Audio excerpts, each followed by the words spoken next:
अस्सलाम वालेकुम वरहमतुल्लाहि वबरकातुहू क्लास 10th छ अस परन ट्रायंगल्स यथ वनान छ बीपीटी या छ वनान थेल्स थ्योरम इंपॉर्टेंट थ्योरम छ ये जरूर छ एग्जामस मज प्रसान थ्योरम नंबर 6.1 छ ट्रायंगल्स गोडलिश theorem if a line is drawn parallel to one side of a triangle यानी कि अख लाइन हसा यी त्रावन अकिस साइडस ट्रायंगल मज parallel to intersect the other two sides distinct points यानी कि दोन बाकियन दोन यमन ये पैरेलल आस कहीं नॉन पैरेलल आस तिमन हसा आस इंटरसेक्ट करान दोन पॉइंट्स में यथ डी एस तो ई एस पे यथ ए बी तो ए सी साइडस करान छ the other two sides R divides in the same ratio यानी कि यम हसा रेशियो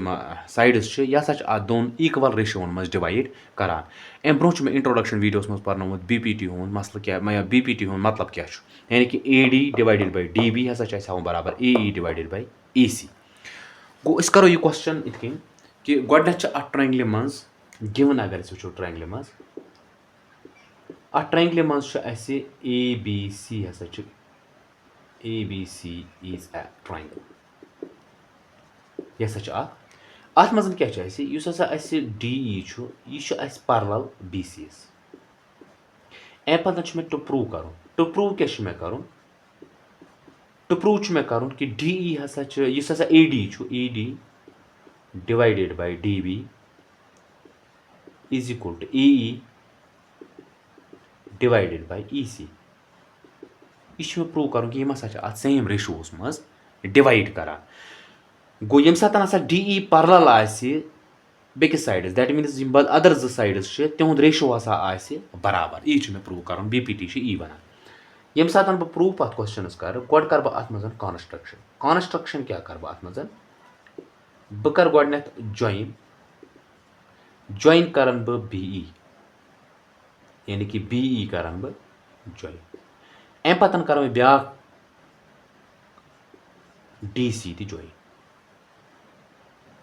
बे क्या कर बह त्राव परपेंडिकुलर ड्रॉ ई एन यानी कि ई पे एनस तान त्राव अख लाइन मगर यह त्राव परपेंडिकुलर ई एन हसा परपेंडिकुलर कथ ए बी एस बे त्राव ब्या परपेंडिकुलर डी एम यह त्रावन बह perpendicular A C as proof क्या करो प्रूफस मज करो निमो गो ट्रायंगल ए डी ई अत कड़ो area of triangle A D E area of triangle बराबर 1/2 बेस इंटू अल्टीट्यूड यम सात 1/2 लिखो इथे कन इंटू बेस कचा बेस मीनस गो ये पे परपेंडिकुलर पेवान गोड निम E N perpendicular D N तह परपेंडिकुलर ई एन तह परपेंडिकुलर गोडनेथ निमो ई एन परपेंडिकुलर सॉरी गोड मे बेस नी ये पे परपेंडिकुलर पेवान परपेंडिकुलर पेवान गो लिखो परपेंडिकुलर हसा पेवान ए डी एस पे ए डी डिवाइडेड बाई अल्टीट्यूड माने गो परपेंडिकुलर पेवान ई एन अथ बना ई एन अथ बनाव equation number first equation number अति नसा निम ब्या area of triangle D B C अत मज 1/2 बेस इंटू अल्टीट्यूड बह लेखन 1/2 इथे कन इंटू बेस गई डी बी यानी कि यह हेको वन डी बी हसा बेस या बी डी हेको वन इंटू अल्टीट्यूड अत पेवान ई एन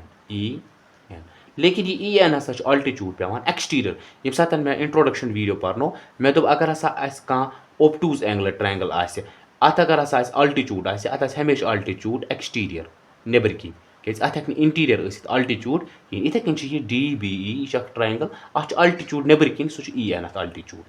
गो ई एन हसा अल्टीट्यूड ठीक अत थो नाव इक्वेशन नंबर सेकेंड करो dividing equation first and second dividing equation first and second यम सात बह area of triangle A D E गो area of triangle A D E divided by कर बह ये अंदुक area of triangle D B C area of triangle D B C सह नीर बराबर गो ये 1/2 A D divide by E N 1/2 AD into EN divided by goes yemiuk seconduk RHS 1/2 dB into EN. यम साथ मुझे 1/2 दोनों में फैक्टर ही करो करो कैंसल EN दोनों कहीं हेर कहीं करो कैंसल यह था ना AD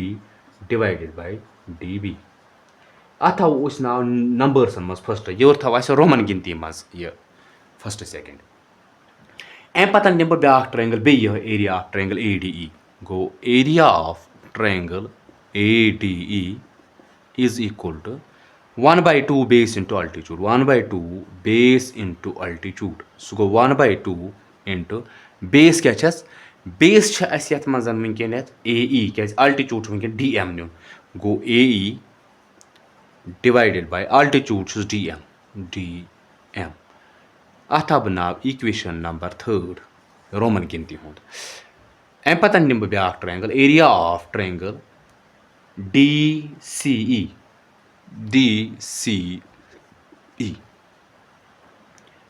1/2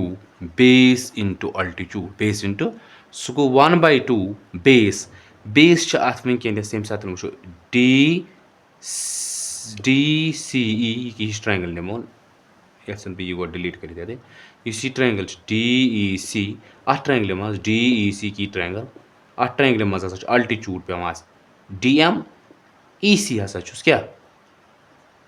बेस गो EC इंटू अल्टीट्यूड हसा छुस DM अथ बना इक्वेशन नंबर 4 ठीक एम पतन क्या करो डिवाइडिंग करो बे गो area of triangle ADE divided by area of triangle DCE is equal to 1/2 AE into DM यानी कि पेटमिक वैल्यू देखो पेटकन डिवाइडेड बाय बनमिक वैल्यू देखो ये 1/2 into EC into goes DM cancel 1/2 cancel सुधरा बराबर ऐसे AE divided by EC अथा वो नाव सेकंड नंबरसन हम सेकंड बेच अस ब्या चीज इस triangle DBE area of triangle DBE is equal to area of triangle DCE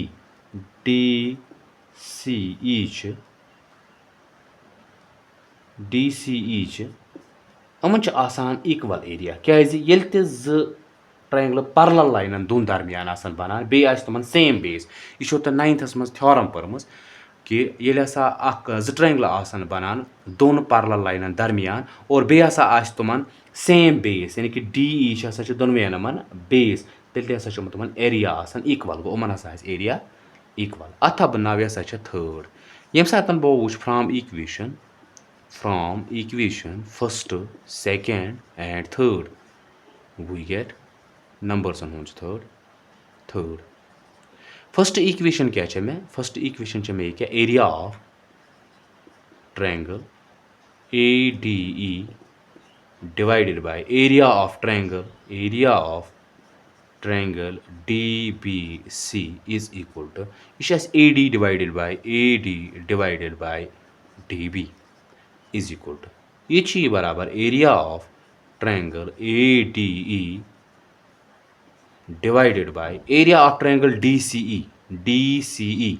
ये एरिया ऑफ ट्रायंगल ये क्या थर्डस मज this area of triangle DCE हसा बराबर एरिया ऑफ ट्रायंगल DBE